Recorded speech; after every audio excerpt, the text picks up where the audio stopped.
শান্তিরবাজার মহামণি road Buddha মন্দির সংলগ্ন এলাকায় নদীতে স্নান করতে গিয়ে শুভম দাস নামে 15 বছরের এক কিশোরের মৃত্যু হয়েছে। জানা গিয়েছে রবিবার দুপুরে বন্ধুর সাথে নদীতে স্নান করতে নেমেছিল শুভম। স্নান করার সময় নদীর জলে তলিয়ে যায় সে। স্থানীয়দের চিৎকারে ছুটে আসে এলাকাবাসী। খবর দেওয়া হয় দমকল বাহিনীকে। পরে এলাকাবাসী ও দমকল বাহিনীর কর্মীরা নদী থেকে শুভমের মৃতদেহ উদ্ধার করেন।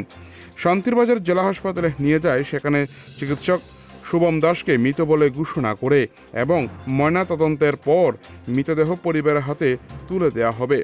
ঘটনায় এলাকায় শোকের ছায়া নেমে আসে। শুভম শান্তিরবাজার এলাকার বাসিন্দা ছিল বলে জানা গিয়েছে। শান্তিরবাজার থেকে নিজস্ব প্রতিনিধির রিপোর্ট, টিভি 100 বাংলা। আপনার এখানে 2:42-এ একটা কল আছে।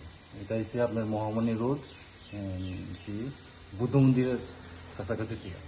তো ওইখানে একটা বাচ্চা 14 বছর বয়স, 14 থেকে 15 বছর।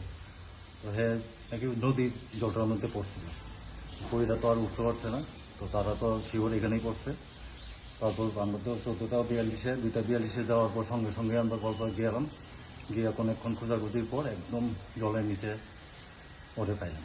অনেকক্ষণ খোঁজাখুঁজির পর সঙ্গে সঙ্গে খুঁজে নিয়ে আমরা হসপিটালে পৌঁছাই গেলাম। তো হ্যাঁ নাম হচ্ছে আপনার শুভম দাস, বয়স 15। বাচ্চা আছে, বাচ্চা এটা আমরা ঠিক খুঁজতে পারি না, এটা ডক্টর স্যার ডাক্তাররা কি কইছে? ডাক্তারও কিছু কইছে না। ডাক্তার আমরা কিছু কইছে না, জাস্ট আমরা থেকে ইনফরমেশনটা রাখছে কেমনে হয়েছে কি হয়েছে। আপনারা দেখে কি মনে হয়েছে? দেখা তো আমরা তো জাস্ট মেডিকেল করতে